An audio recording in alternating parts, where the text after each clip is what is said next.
Welcome back to a Celtic State of Mind. I'm Paul John Dykes. I'm joined tonight by Chris McElwain. And tonight it was Celtic 0, Braga 2. And I look at that performance, Chris, I seen a little pocket of energy and momentum and intent in the first half, maybe for 20 minutes. And then nothing. No energy, no character, no dig. We were toothless. We come out in the second half, and obviously at halftime you were telling me, you alerted me to the fact that Donovan had gone off, Sriracha had come on. Turns out we actually did go back to a back three. And there was a spell in the second half again where we opened up, we started creating chances. And we lose the second goal. And the same thing happens. We revert back to being turgid, predictable, toothless. We lack personality. We lack character. There's nobody on the park willing to grab the game by the scruff of the neck. And yes, we were denied a clear goal. I'm still bemused as to why it was chopped off. I get it. That's not why we lost tonight. No. That goal being chopped off, yes. It might have changed the momentum. It might have given us the energy to go on and win the game. You could feel the energy in the crowd getting sucked out at that moment. But you know what? This can be traced right back to the point that in February we were a Champions League team. Fast forward to October, we're not even a Europa League team, Chris. No. And it's all about now identifying who's responsible for that. The Celtic boards are obviously getting in the neck, and rightly so. I mean, the sins of the Celtic board cannot be ignored. They had it all in the palm of their hand, and they absolutely they blew it. They blew it, Chris. On tonight's showing, though, I look at a Celtic team that are devoid of any kind of personality. I could ask you to describe the personality of Ange Postecoglou's side, the personality of Martin O'Neill's side, or of Neil Lennon's side first time round. I see no personality in this team whatsoever. Honestly, now, it doesn't help when you sell goals after goals after goals and don't replace them. It doesn't help when you sell quality and replace them with projects from all over the globe. The gaffer isn't even prepared to put in his Europa League squad. I mean, that does not help. That's only going to result in a deterioration of the quality that you have.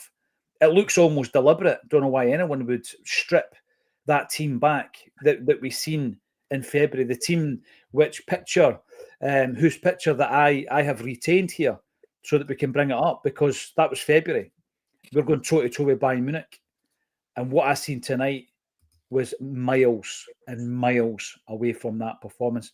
The team that started for Celtic this evening, the team that ended for Celtic this evening, don't have that performance in them. They have no personality. If I was to ask you, Chris, describe the personality of this team. Because if I asked you to do it with Neil Lennon, you would talk about a side that it was almost as if they were a side of warriors that all believed in Neil Lennon and would do anything for the team. And actually, as a team, they were much better than the individuals that were involved in it. If I asked you about Ange Postecoglou, you're talking to me about energy. You're talking to me about tempo. You're talking to me about free-flowing, exciting football, outscoring the opposition, getting beat at home by Real Madrid, but going home thinking, wow, what a performance. What was that tonight? What's the personality of the Celtic side? Yeah, I mean, remember we worried at the fact that this was a Celtic team that can perform well for one half of football, and you never knew what half, what team would show up for the second half, rather. We can't even get through 45 minutes of football on the front foot at the moment. The personality of this team is weak. It's the best way I can describe it, is weak. We crumble whenever we face adversity, whenever something doesn't go our way, whether it be a horrible decision tonight, fine, you take it. Lots of teams get it. You have to respond. You have to react. You have to go and show that you deserve to wear that jersey and wear that badge with a bit of pride and a bit of fight. Can I jump in? Can I jump in? Whereabout are we defending Brendan Rodgers here? We are questioning the character and personality of his team. We're saying that it was a toothless performance. God. Nobody's defending the players or the manager this evening. We've just called them weak. Seriously. I mean, sometimes I wonder if there's a filter where people only see and hear what they want to fit their own narrative. Do you know? I tell you what, I'll speak directly to honest football fan. Blah blah blah blah blah blah blah blah. Make of that whatever you want, because that's clearly what you're doing. Because you're no understanding what we're talking about. Right. Anyway, we'll ignore that. I'll go back to what I'm saying. You talked about the personalities and I think the character of other teams, and I'll include Brendan Rodgers' first, time round. He had an invincible team, right? And that was character, that was fight, that was a never say die attitude. You're right, you said Ange Postecoglou, the old mantra, we never stop. We never stop. We get goals 91st, 92nd, 93rd minute. Brilliant. Martin O'Neill, glorious, just best Celtic team I've been fortunate enough to see in my lifetime. Yeah, Neil Lennon, you're right, fight, character, personality. What happened with this team tonight is there weren't individual personalities on display. Even if you've got a couple of individuals in the team who are not pulling their weight or are not, living up to the expectations, or maybe the occasion's too big for them, where's the guys to go and drag them up and say, get on your feet, come on, put a shift in. Now, for me, the responsibility for that lies across a couple of different areas. The manager's going to have to take it on the chin. Absolutely. Brendan is responsible for putting that team out in the park and making sure they are motivated, making sure they are up for the fight. Callum McGregor's a captain. He needs to lead by example. He needs to grab the game with the scruff of the neck when nobody else is doing it. And he needs to show the players around him, this is the standard. This is the level you need to play at to be at this football club. Then you're looking for your senior players. You're looking for your senior players around him to say, you know what, opportunity here. I'm going to step up. I'm going to, make something happen here. What happened tonight is every time we come up against a bit of adversity, whether it was a bit of tough play for the opposition, whether it was a decision by the referee, whether it was changes being made, we crumbled. We absolutely crumbled. We could not stand up and be counted. And I think that's a horrendous thing to say about a Celtic team. Well, what I'm going to say on the back of defending Brendan Rodgers, I'm going to look at the team that went out there this evening, because it's indefensible. That's what it is. Kasper Schmeichel was brought to the football club by Brendan Rodgers. Donovan was introduced to the side by Brendan Rodgers, and I thought he played well tonight. I'm not going to dig at him. Carter Vickers and Scales were already there, but Scales was introduced to the first team by Brendan Rodgers, and he stayed there. Kieran Tierney was brought to the club by Rodgers. Nygren, Paulo Bernardo, on a permanent basis, brought to the club by Brendan Rodgers. Callum McGregor was already there. Dyson Maeda was already there. Iheanacho and Tuneke were brought to the club. This is Brendan's team. This is Brendan Rodgers' side. He's now in his third season at the football club. I am not defending the team that was on the park tonight or Brendan Rodgers. It was inept.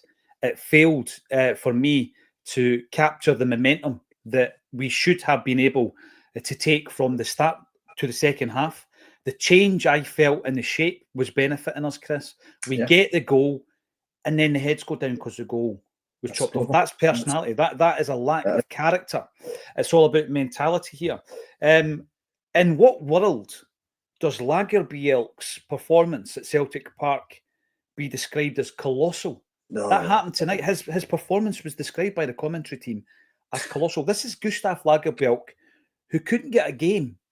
Couldn't get a game for Celtic. He was so far removed from getting a game for the first team, surplus to requirements, thrown on the scrap heap, all the cliches. Yet he goes out and he plays a colossal performance against Celtic. Paul McKeown, second goal was a debacle. Yeah, it was. And I'll tell you something else, and it's not a dig at the individual, but Dane Murray had two opportunities to clear that ball and he failed to do it. How many centre-halves have we brought in since Brendan Rodgers came to the football club? I think I counted them last week. There's half a dozen, maybe more, who have come to Celtic since Brendan Rodgers has been here. Yet, we're putting somebody in who's played something like... He's not even got the 900 minutes that Alan Morrison needs to make a call on him. And yeah, he's being progressed, he's being developed, etc., etc. But there's an issue at Celtic at the moment where we bring in a centre-half who has got Champions League experience. He's an up-and-coming player with Manchester City, and he's not in the Europa League squad. We could start pinpointing lots and lots of different issues, lots and lots of little potholes, Chris, in the situation that we currently face. And they all add up. We didn't lose the game tonight because Simpson Pusey's not in the Europa League squad. I'm not saying that. But all these different issues all add up to a collective weight. And at the moment, it's all coming together and we're seeing performances like tonight where Kasper Schmeichel is to blame for the first goal, and although not to blame, Dane Murray doesn't do enough to prevent the second goal. We get a chance to continue with the momentum, having scored the goal from Ian Atchell, which, by the way, I've not seen an angle where it touches his hand. No, it doesn't. Not even a brush. It doesn't touch his hand. It's not even a brush. I don't care how they try and justify that decision. That was a goal, right? But the point and a factual error on field error. So he didn't even go and look at the screen. No, absolutely. So a horrendous decision. But the point you make, I think, is more important than that. It's how you react to that. That should have been a momentum builder. That should have been evidence that, look, when we press this team, when we get guys like Tanekti on the ball and he's driving inside, we've got them scared and we can make things happen. Ian Atchell did great. Even when he wasn't first to the ball, he was pressing, he was pushing, he was trying to get the players in. We didn't utilise that enough. We really didn't. And, that should have been a catalyst for us to say more of that. You don't need the manager to tell you do more of that. That's working. As a player, you should be able to see that. You should be able to say that route is working for us. More of that. Do more of this. Get in amongst them. But you're right. The heads seem to go down. They just seem to revert back into these old habits. We just looked so toothless. It was really frustrating to watch. And actually, it came to the point where, as soon as their second goal went in, hope was gone. It was done. You just thought that there's no way we can get anything for this game. Stadium emptied, mate. Stadium emptied. It emptied because the realisation was there that there was no fight within the team, and it's probably the worst criticism that anyone, myself included, could ever label a Celtic team, is there is no fight in that team. I know, and it's the basics, Chris. These are the things that are prerequisites when you are employed with Celtic at any level. It really is the basics that you would expect. Norrie Boy Kearney, no leadership. Again, absolute basics, Norrie Boy. And that's the kind of things that we lack at the moment. Is it a concern? Yes. I heard the commentary team going on about the storm clouds over Celtic Park. Where do Celtic go from here? It was a dreadful performance. I mean, in terms of where we go from here, we've got to brush ourselves off and get a result at the weekend, because domestically, on tonight's performance, domestically is what we need to look at. And when you consider all the ambition and all the chat in the pre-season, Chris, around our disappointment was we're not preparing for Europe, we're not preparing for Europe. We keep hearing about this rainy day fund. We have created the rainy day. We have created the rainy day by failing to be prepared for the Champions League qualifiers, by failing to hold on to Nicholas Kuhn for 2 more games. We only needed him for another 210 minutes. We failed to do that. The money was there. Como weren't going anywhere. The 17 million was waiting. But yet we wanted the money and we wanted it now. And we sold one of our best players, one of our most impactful players. All we wanted was a couple of games out the guy, get us into the Champions League. But even then, the thing that frustrates me a bit, Chris, is even then I don't have the belief in the club at the moment that we would have been better prepared for the Champions League. I said this today to JP. Kyra are getting hammered, basically. They're basically there to pick up the paycheck. And the way that our team looks at the moment, what else could you have done to that? Because the 2 wingers we wanted are the 2 wingers we've got. Balikwisha hasn't made an impact. Tunetsky tonight must be wondering what else he needs to do, because he had the intent all night long. No matter how many times he ran into a queue of traffic, he continued to go again and again. And in terms of a performance, we were rotten tonight. If I'm looking for positives, I think Tunetsky was positive. And he was a player we wanted. But what was the plan for Balikwisha? Because we've bought 2 left wingers here, to the point where Maeda is having a poor game this evening again. They even said to you, surely we can't take him off at half time, 2 weeks running. But we've got nothing to put on in place of him. And James Forrest comes on, most decorated player, 500 plus appearances. I get all that.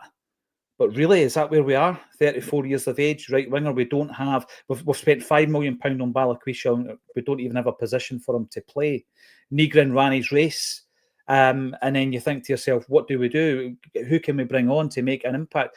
And it gets to the point where if you sell half a dozen players over a period of 2 or 3 seasons, Chris, and over those transfer windows, you fail to bring the quality in. Eventually, you're left with a clutch of players with very little quality in that squad.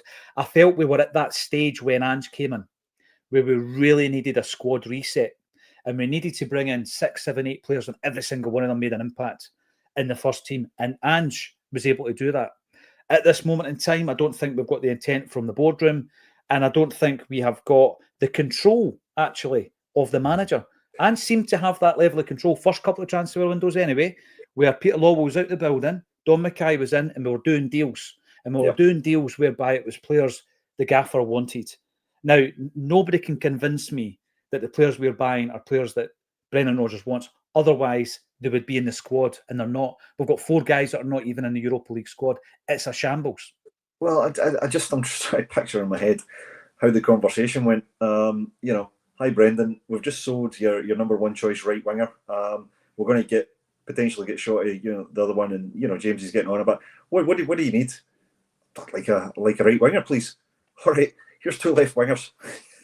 It's like, I'm sorry, where's the strategy? This is not rocket science, right? This is not a difficult thing to figure out. You sell a quality right wing player who contributes goals, contributes assists, was in the frame for Player of the Year before he had a little bit of a drop off, and you don't replace him. Can nobody at the club see the outcome there? I don't understand it. What then happens, Chris, is you try to shoehorn Balikwisha onto right wing, and you realise, and it's because it's the first few games of his Celtic career, straight off the bat, he's off to a poor start. Yeah, right. He's under pressure. As a fan, you've not really got much faith in him at the moment. He's not done anything to give us that faith. We'll give him time. We'll give him a chance. As a teammate, you maybe don't have much faith in him. And the player himself, in terms of his confidence, is going to be rattled by that. So all these, as I say, all these potholes result in a crater. And that's what we're kind of facing at the moment. Shadow 7, what will happen to Seb when Jota's back and if Maeda's still here?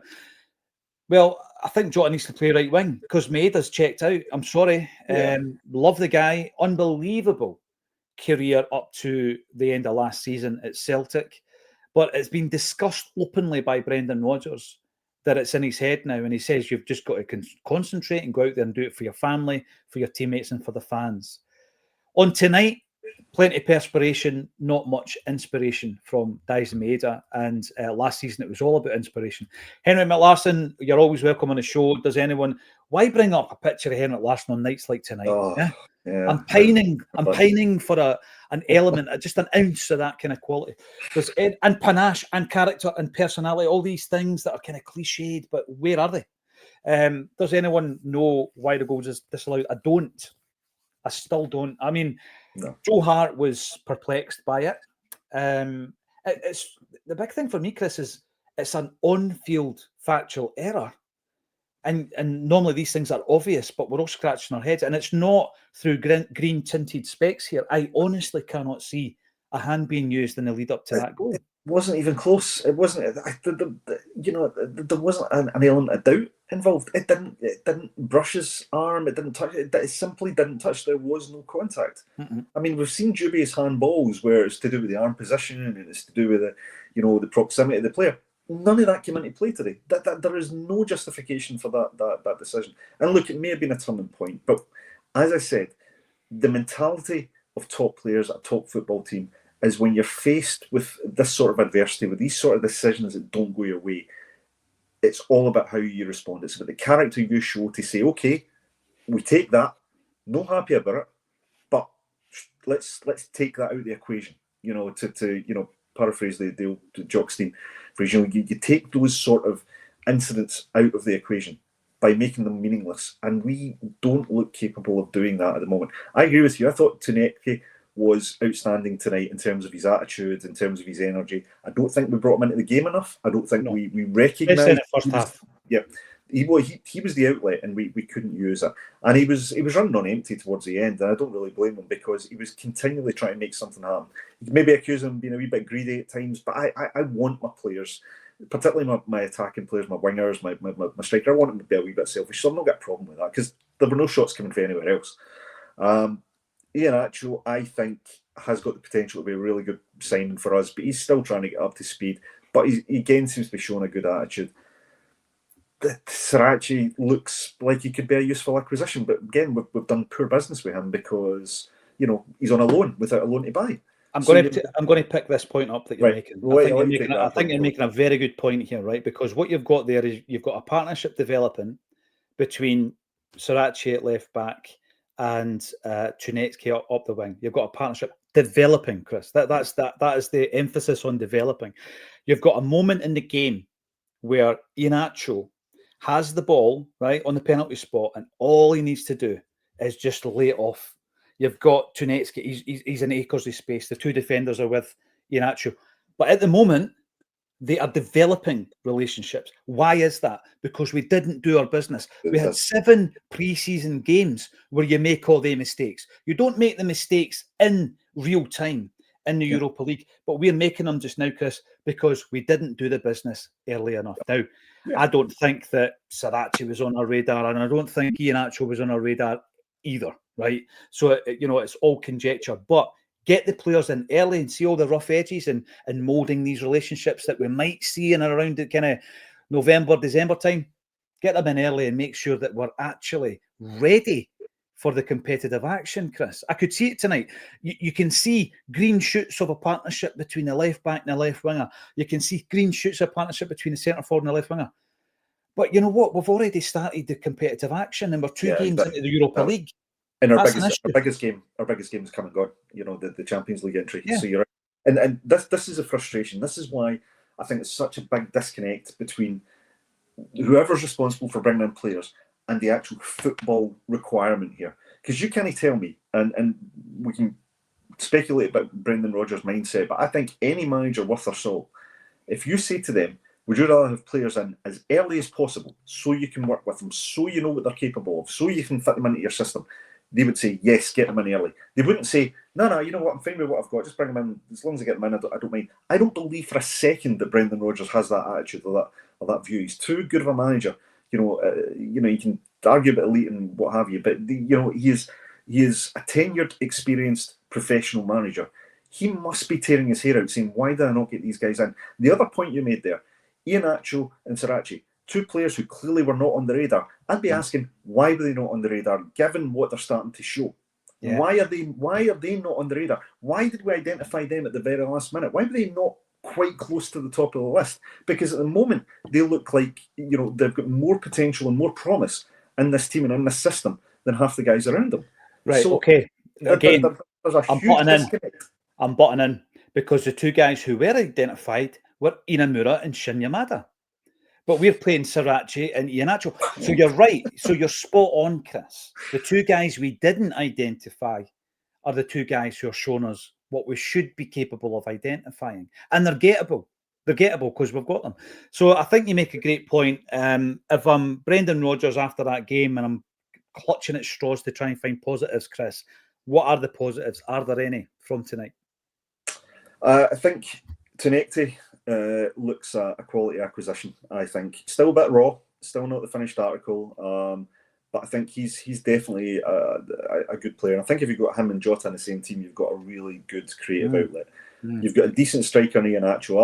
I like his willpower. He's got that little bit of Faustino Asprilla about him. If you kind of go by players, he'll go through them, and I quite like that. So I think he's good.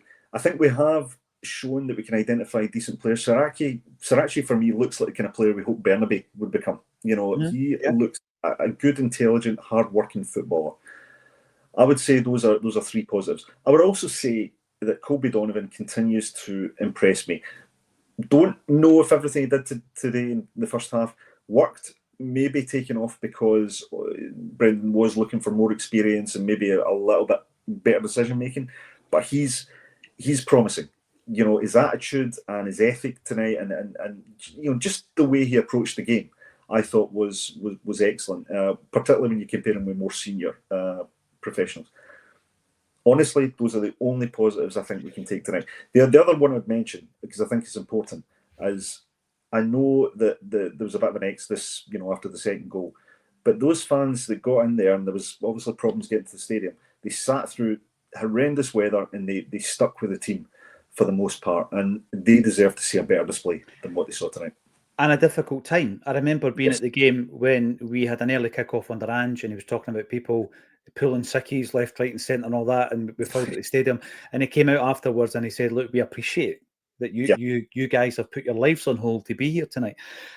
All the guys you mentioned then, Chris, because I'm sitting here finding myself agreeing with you quite a bit, not because it's an echo chamber. I think we've both kind of read the game similarly, and that does happen. But Bernardo, who you've not mentioned, fair point. Yeah, I think was maybe a positive as well. Now, going into the game against Motherwell, I'm looking at the guys, including Bernardo. So Donovan, Bernardo, Iheanacho, Chinetke, and Sirachi. I look at them and think to myself, right, some positives. A very difficult night to pull the positives. I'd start every single one of them against Motherwell, unless he decides to start with 3 at the back. The 3 at the back was working until it didn't work. I know that sounds mad, right? But it's because we're chasing the game at that point. And I sent you a message in the group. I said, why don't we do this domestically? Because we're very rarely chasing a game domestically, where we've got everything on the front foot, possession-based, chance after chance after chance. You don't need 4 at the back. Been harping on about it for so long. Domestically, we tend to be on the front foot for 85-90% of the game. We don't need 4 defenders at the back. Be more ambitious. I really like the fact that Brendan Rodgers did that tonight, because everybody's saying he's never changed his tactics, never changed his system. Well, he did tonight.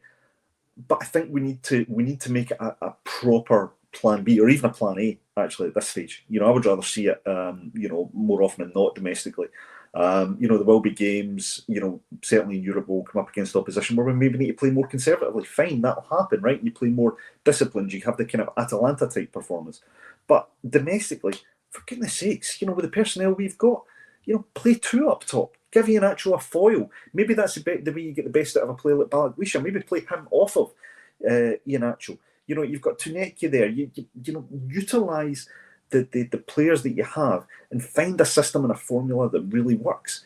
Because, to be honest, and this is on the manager and the coaching staff, I think, we're getting found out.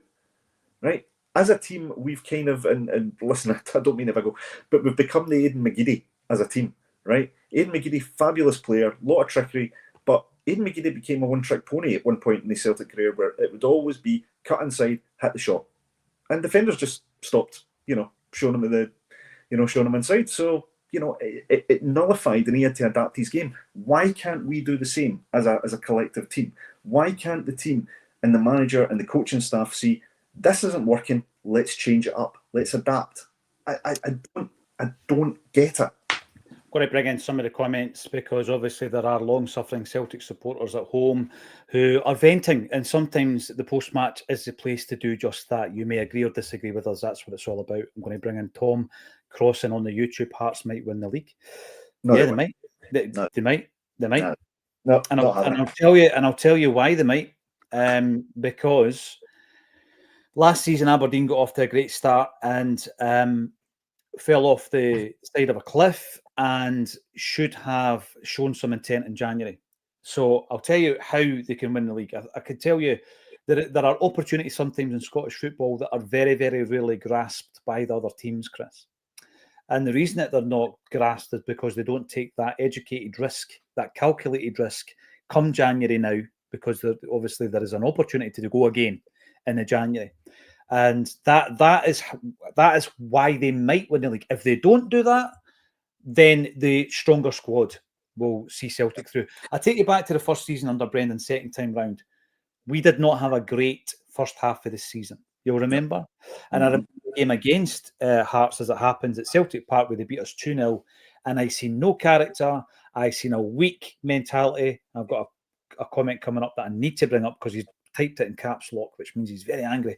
I've seen a weak mentality, no personality, no character, no leadership. And I remember after that game, the 2-0 game against Hearts at Celtic Park, wondering if we had what it took to win the league. I really doubted it at that point. What then happened is we were able to galvanise, that's the word, galvanise the side, bring in guys like James Forrest, actually, to have a good second half of the season. But also we brought in Ida. And although Kuhn didn't play well in his first half season, we brought him in to bolster the squad. So it was all about January for me and the changes. And also think what Brendan did in the first half, the first season rather, he very quickly decided that this glut of players that had come in the first transfer window weren't good enough. So he just thought, I'm just going to stick with a core group of players that I can trust. Whether or not he can do that again this season remains to be seen. Okay, I've certainly not had domestically a situation yet like that, where I'm so disappointed in a result that I was questioning whether or not we would win the league. But I'm not going to say they can't, because Hearts can. Well, fair enough. I don't mean this for disrespect. I actually think it's great to see Hearts and any other Scottish team actually doing so well and actually putting that, making the league more competitive. But I just have visions of Aberdeen last season. When Aberdeen seemed to be mounting a challenge and it fell off, and it fell off for a multitude of reasons. But I think the teams that are in the Scottish League, they need to progress. They need to intermittently improve, and I like to see teams doing that. I just think this would come too soon for Hearts. Personal opinion, I want to see them give good competition, but I think when you compare resources, and the other element is we have to improve. We must improve. This cannot be our level for the rest of the season. It simply can't. It simply can't.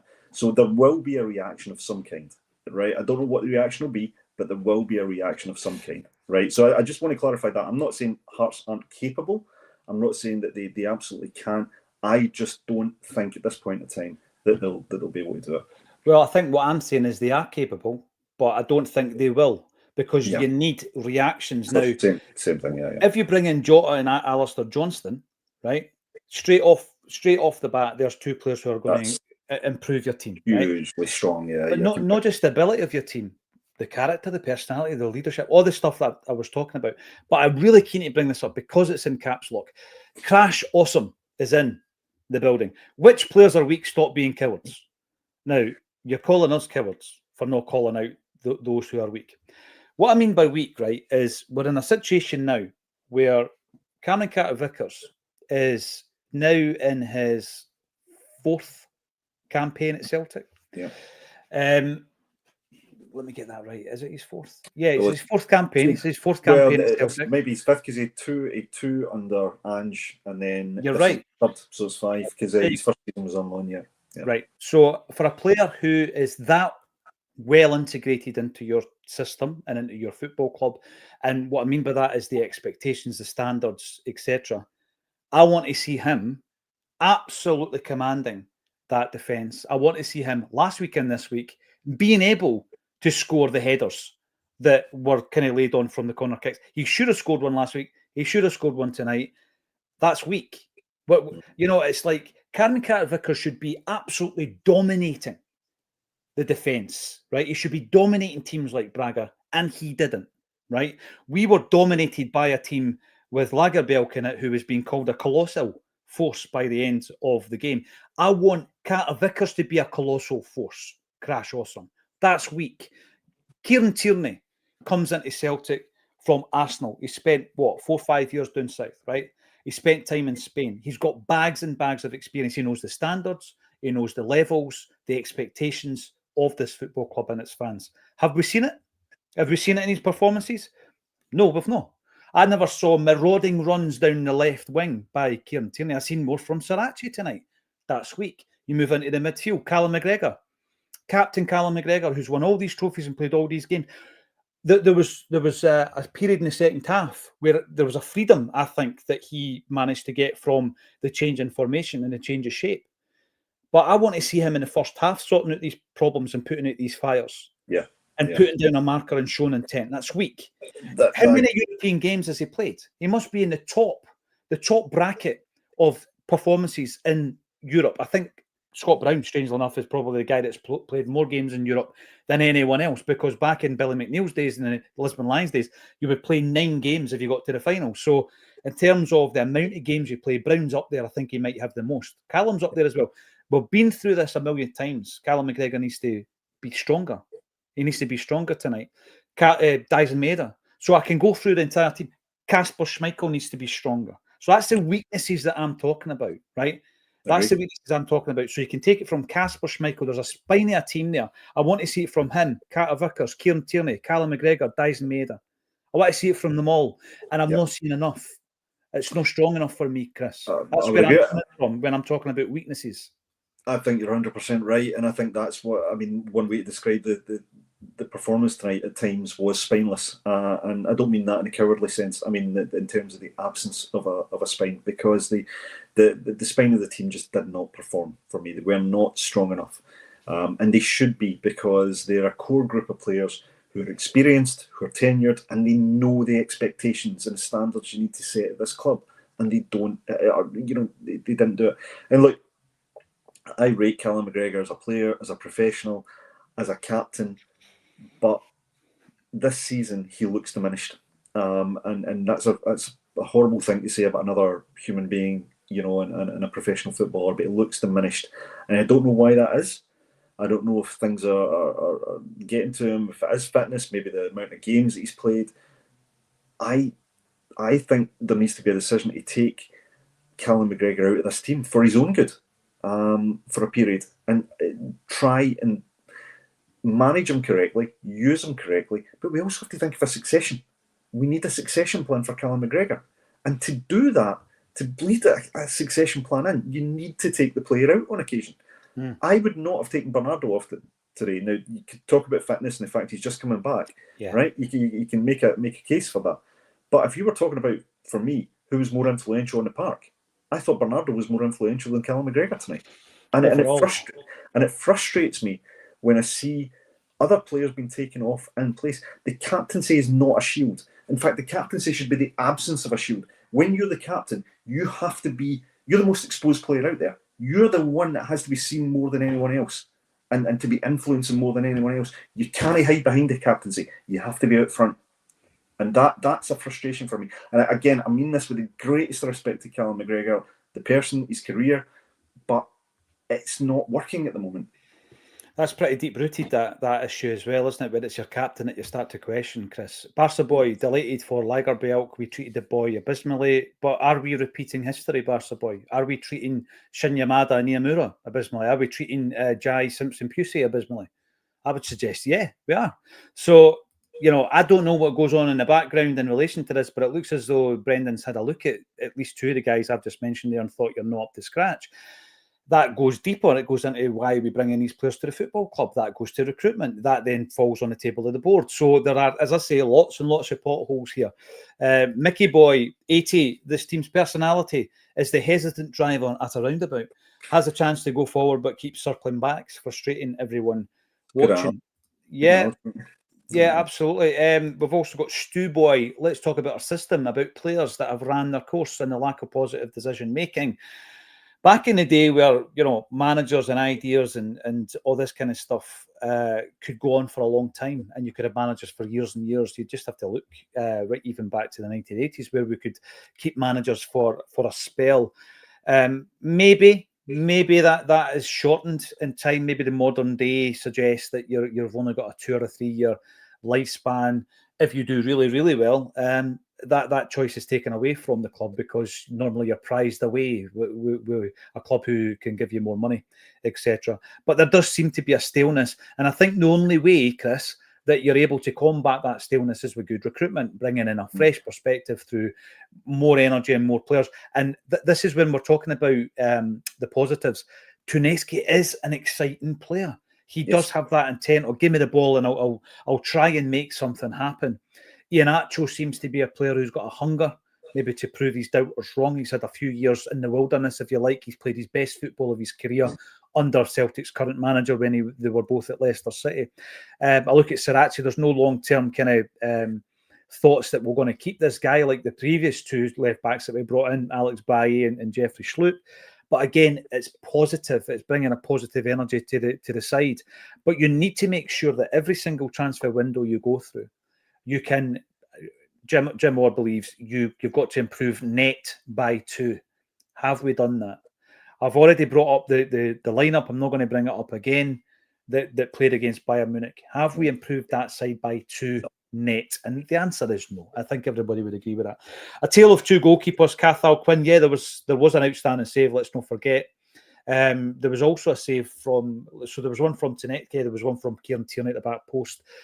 Tim Plosion says, Barry Flaherty. Well, I am a Tim, but I'm not imploding just yet, Barry. Did you write that one, Barry? After the game, you are angry at the defeat. You then start, as I say, peeling back the layers. So you've got the performance, which is on the surface, right? And then behind that, you've got, the turgid personality, character, all that stuff we're talking about. And then behind that, you've got the fact that we don't have the quality. And then you've got the board. So there's lots of layers to this. But we're not quite imploding yet, Barry. I don't feel like I did after that Hearts game in Brendan Rodgers' first season, the 2-0 game. So no Timplosion just yet, but always a Tim. Once a Tim, always a Tim. There we go. Steve Kelly, no desire or fight from those 11. Some of that's basic, Steve, but I tend to agree. And Stephen, it's about character, though. It's about no hiding when the chips are down. Could seriously lose this league to Hearts, says Stephen. Well, we'll come back to that because we had a decent conversation about that. Is that Tintin wearing a Nantes jersey? It looks like it is, quite random. Thanks everybody for getting involved. Not a great night for Celtic. We sit now with 1 point in the Europa League, Chris. And I say, when we go back to February, we were looking behind the curtain saying, wow, this Champions League thing might be good for teams like Celtic. Look at us getting 10 games. We're seconds away from getting into into the extra time that could progress into the last 16. And now we're not even looking like a Europa League club. And that's all about disappointment, isn't it? And that's the frustration. Yeah, disappointment, absolutely. And frustration because we had the opportunity. And that sort of opportunity, you got to take the chance when it presents itself. Prepare. Go back to the saying, fail to prepare, prepare to fail. And we absolutely failed to prepare appropriately for what, for me, was the biggest game of our season, bar none. And it was that game against Kaira. And we should have been in a much better condition before we got there. So, look, I'm not going to start talking about the board, recruitment, the manager. There was a collective failure at that football club. And that's the reason why the fans want answers. And I'm one of them. Hopefully we will get a few answers on Monday. There is a big meeting, of course, between the Celtic Fans Collective and members of the Celtic board. Pluto Warren, thanks for supporting the channel. Would any of our players get a game in the EPL? Yeah, I'm sure they would. It's a collective issue at the moment, I think. Individually, there are talents within the squad. My concern is that we've chucked them all together and there's been no time for the settling in period, the last minute buys and all this kind of stuff. Even bringing players in outside of the window is not ideal when you've got early European games. We need to break that cycle because we're going to have even more early European games as of next season.